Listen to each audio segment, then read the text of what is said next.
Bom dia, irmãos. Privilégio, alegria estar com os irmãos aqui. E hoje nós vamos meditar no texto de Marcos. Abra comigo a sua Bíblia. Marcos, o capítulo 7. Marcos, capítulo 7, versículo 31. De novo, se retirou das terras de Tiro e foi para Sidom, até o mar da Galileia, através do território de Decápolis.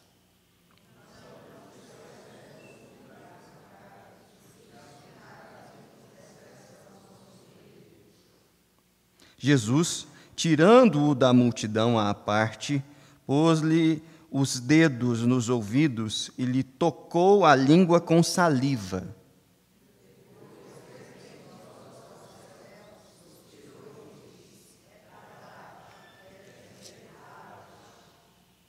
Abriram-se-lhe os ouvidos e logo se lhe soltou o empecilho da língua e falava desembaraçadamente.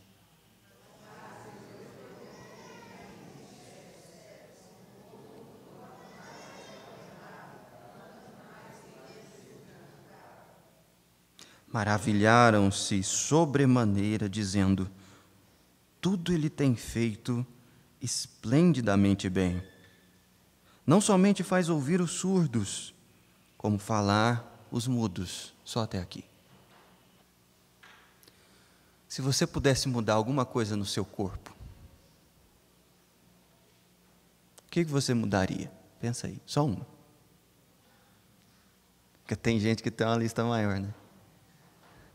Se você pudesse mudar alguma coisa no seu corpo, o que você mudaria? Pensou? Provavelmente o que você pensou, provavelmente, é alguma coisa ligada à sua aparência estética. Porque a gente vive num mundo de muitas exigências quanto a padrões de beleza. E essa é uma indústria que gera muito dinheiro, ao mesmo tempo muita aflição, insatisfação, e por aí vai.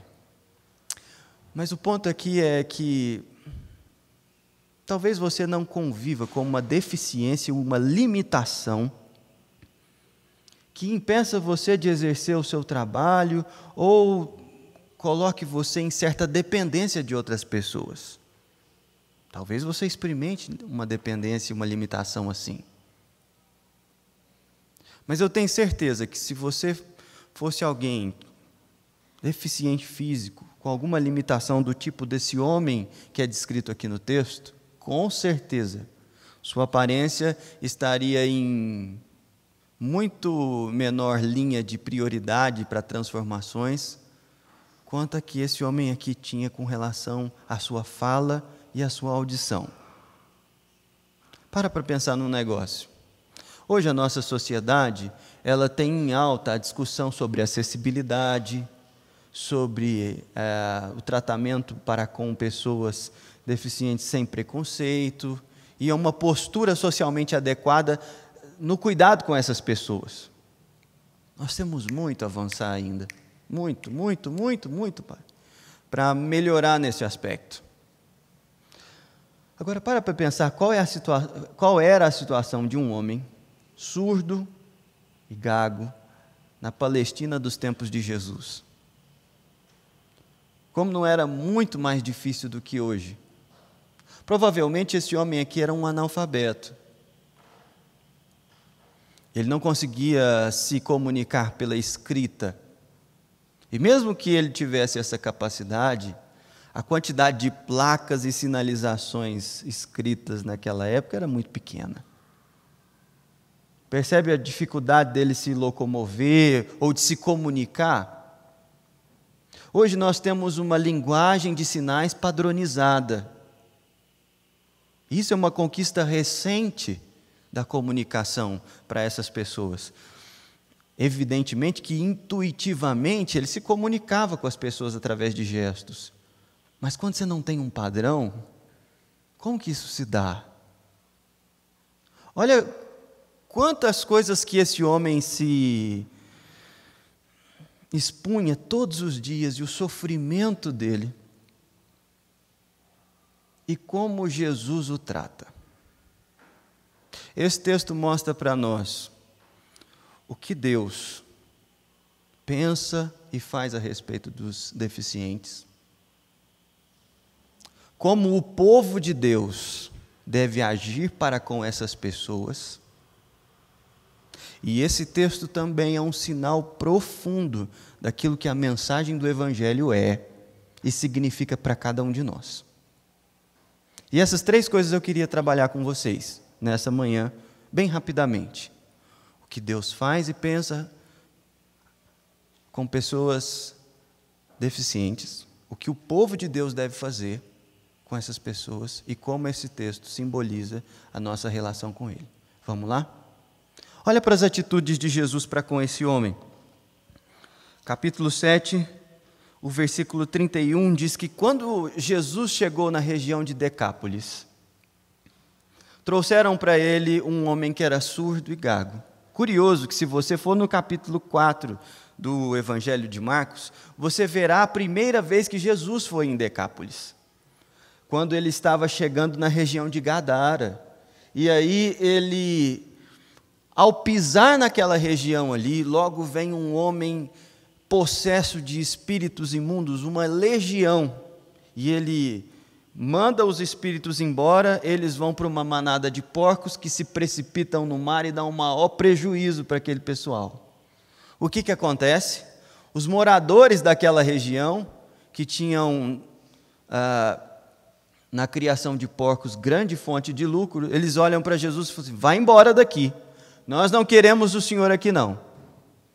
E, inclusive, aquele homem que foi liberto da possessão demoníaca vira para Jesus e fala assim: eu quero ir com o Senhor.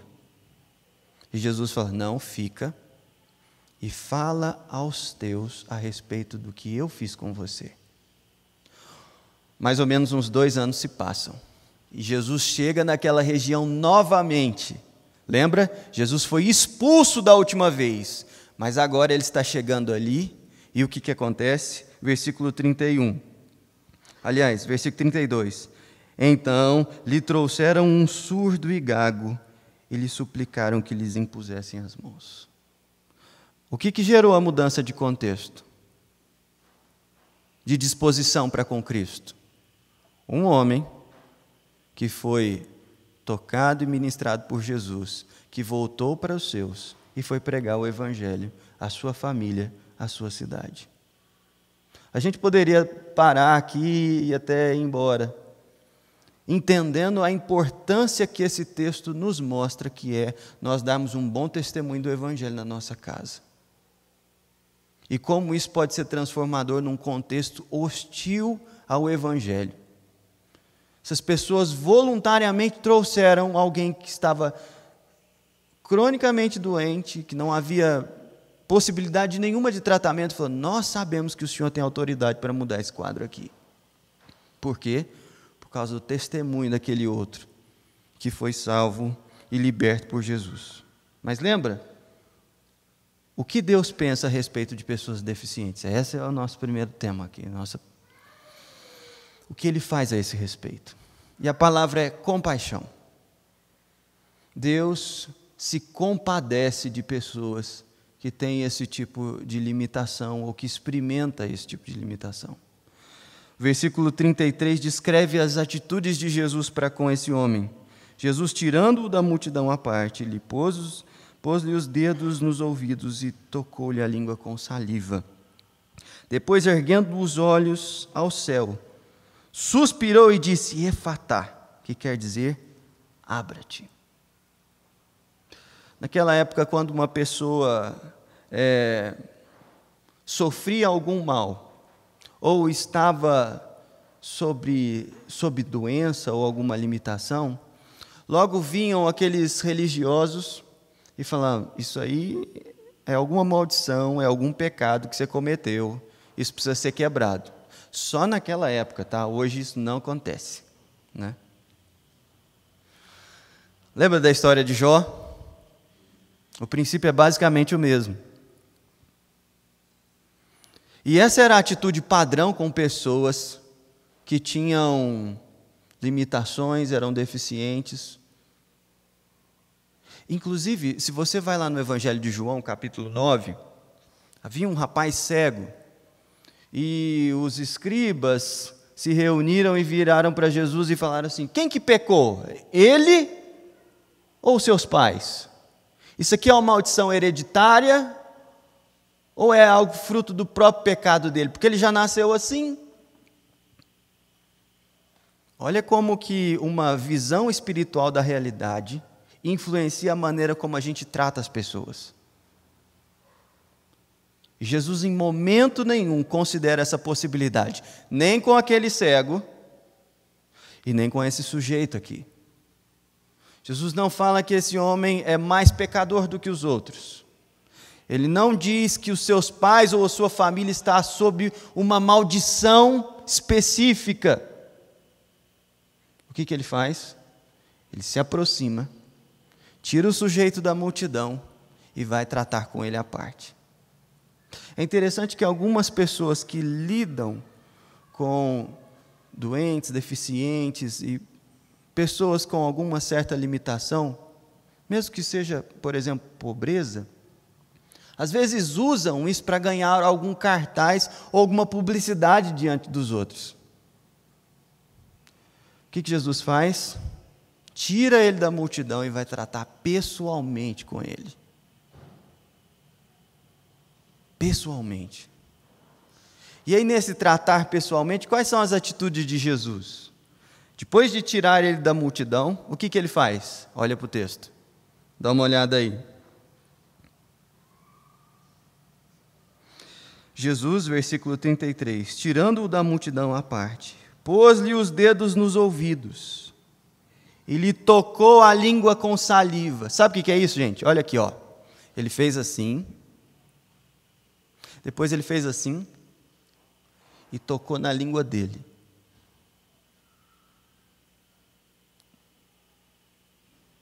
Para que isso, né, Jesus?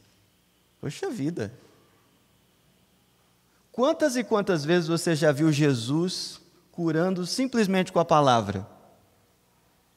Ele falando, levanta-te e anda. Ou ele dizendo, quero, enxerga. Ou ele, de alguma maneira, virando para espíritos imundos, fala, eu lhes ordeno, deixem esse homem. Nesse texto mesmo, com a mulher Ciro-fenícia, que estava diante de Jesus, no capítulo 7, a passagem anterior, Jesus diz, vai, porque a sua fé salvou a sua filha. A grande questão é por que Jesus tocou naquele homem? Por que Jesus tocou nele?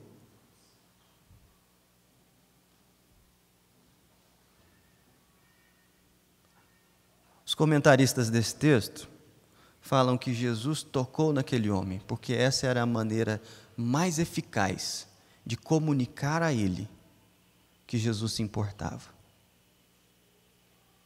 Ele não ouvia. Ele não conseguia falar. Naturalmente, quais eram os canais de comunicação mais eficazes com ele?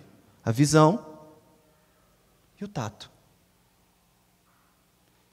Ele tira o rapaz da vista de todo mundo, para que ele não se envergonhasse, e vai e toca nele.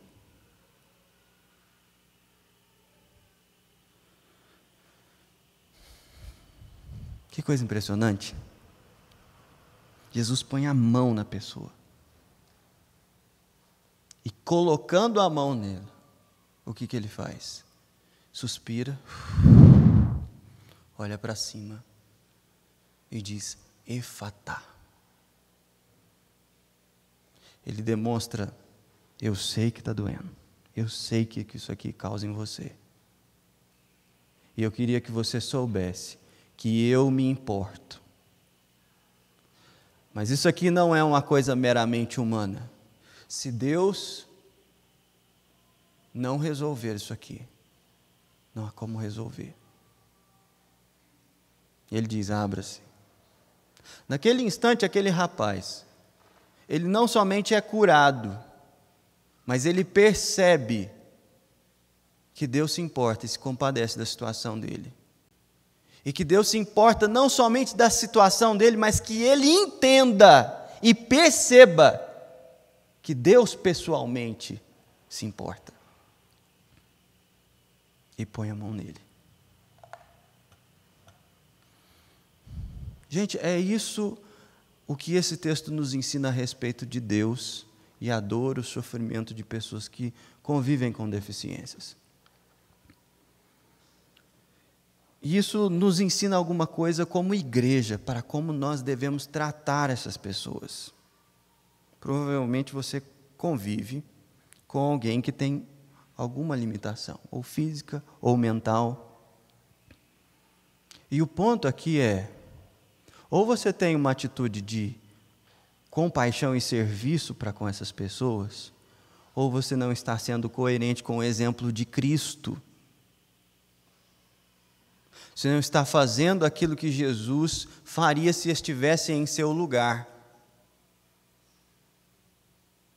Mas o ponto é não somente demonstrar cuidado, mas é fazer isso de uma maneira que as pessoas que são cuidadas por nós entendam. Se comunicar, gente, é um desafio tremendo.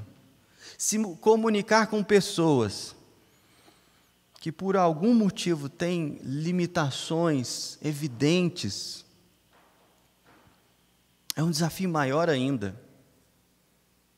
Agora, é esse o tipo de caráter que a relação com Deus, pautada nas Escrituras e seguindo o caminho de Jesus, produz. É um coração que se compadece a ponto de fazer o outro entender que Deus se importa, e porque eu amo a Deus, eu não posso ter uma postura diferente. Esse é o nosso papel como igreja de Jesus. Mas aí duas questões podem ser levantadas aqui. A primeira delas, bom, pastor, tudo bem. Esse é o exemplo desse homem aqui. Mas muitos outros surdos, gagos, cegos, paralíticos haviam no tempo de Jesus e ele não curou todos. Que história que é essa? Como que a gente pode saber que Deus se importa com todos, se ele não curou todos que estavam naquela época em que Jesus viveu lá? E se Deus atua hoje, por que ele não cura hoje todo mundo? Por que pessoas convivem com esse tipo de limitação? Segunda questão. Se eu que tenho deficiência e não fui curado, ou convivo com uma doença ou com uma limitação que já pedi a Deus várias vezes que Ele livrasse, eu de experimentar isso, e eu não senti Jesus me tocar e não estou aqui livre dessa condição, como eu posso saber que Deus me ama? E aqui a gente entra no terceiro ponto.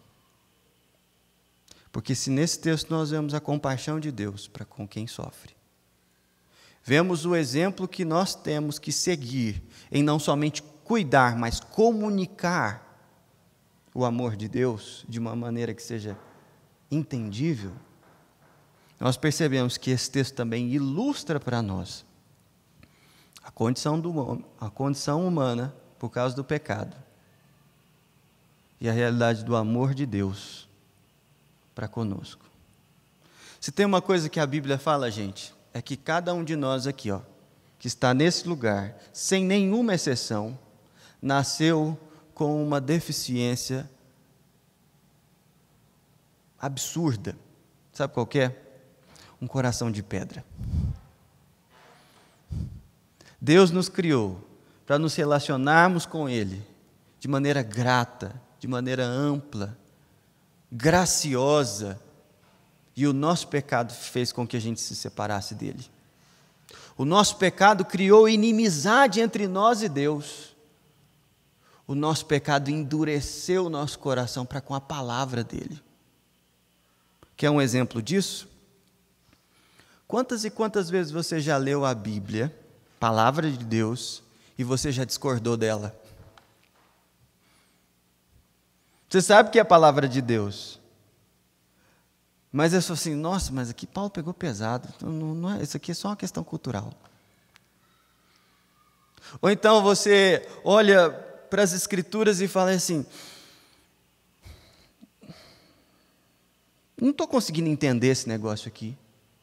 Esse livro é difícil demais. Muito complicado, são passagens demais. Como assim? Deus fez um negócio difícil demais para a gente conversar com Ele, da gente entender e conhecer Ele. Se eu estivesse no lugar dele, eu teria postado um vídeo. Sei lá, muito mais fácil de entender. Brincadeiras à parte, aqui entre nós, se for para entender a revelação de Deus, sem a ajuda do Espírito Santo, nenhum de nós aqui consegue entender. Se for para voluntariamente aceitar a comunhão com Deus, mesmo que Ele apareça numa sarça, pegando fogo e não se consumindo na sua frente, você vai falar assim, Senhor, manda outro.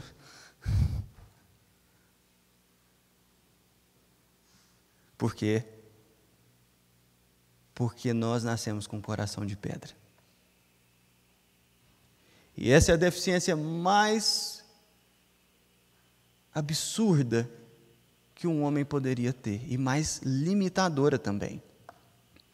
Porque ela vai no cerne do sentido da nossa vida.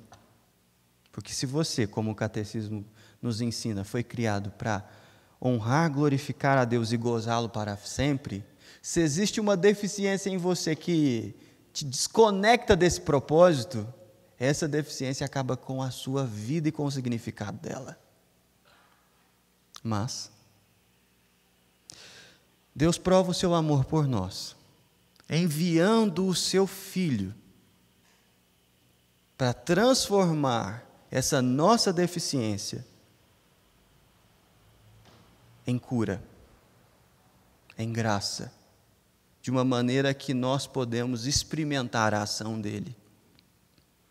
Eu queria te dizer em nome de Jesus, se você convive com uma doença, uma limitação,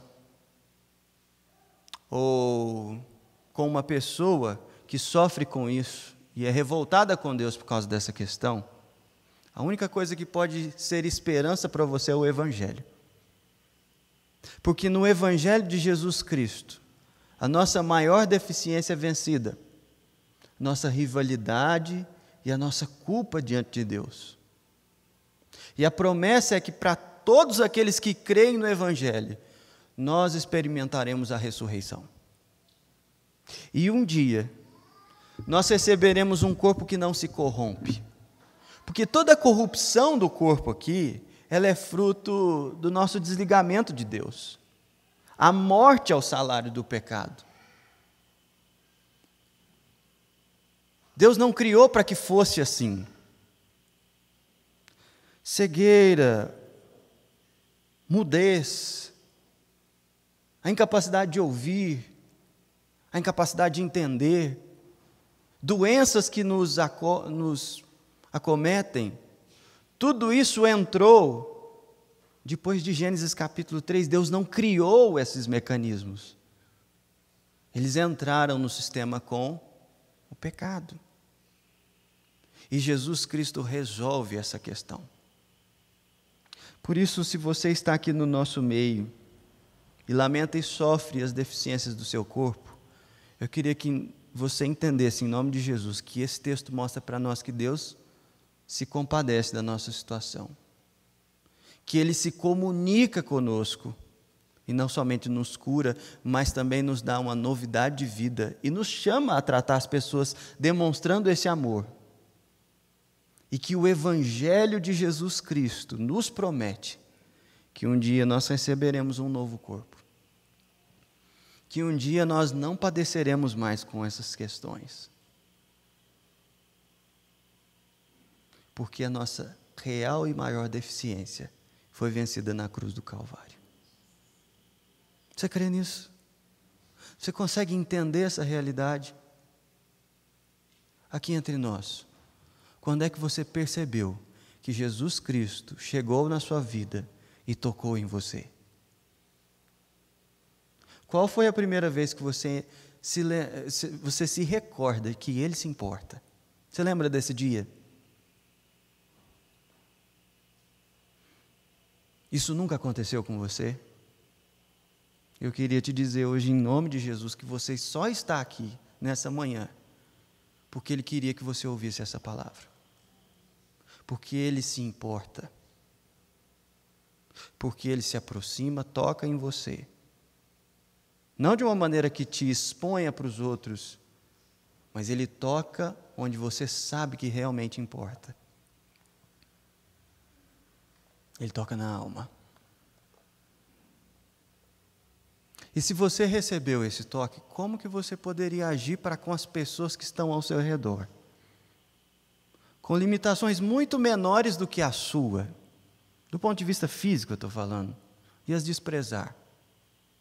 E acreditar que aquilo ali é fruto de algum pecado pessoal ou maldição ou indisposição de Deus para com essas pessoas. Não é por aí.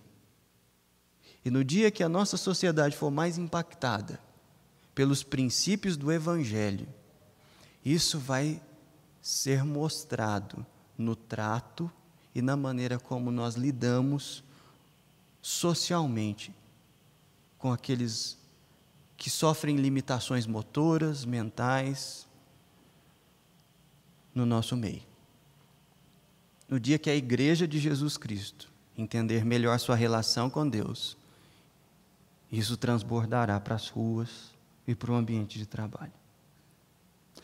Nesse sentido, eu quero chamar você à oração. Feche os seus olhos.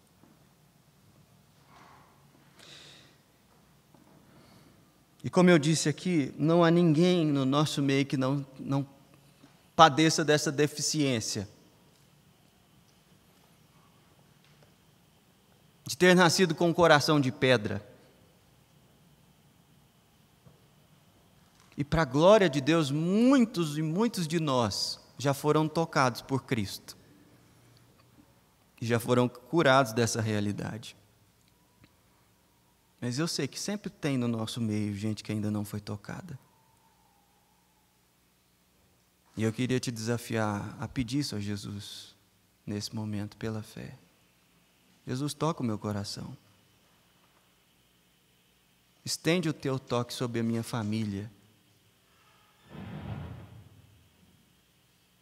Estende a tua graça sobre mim.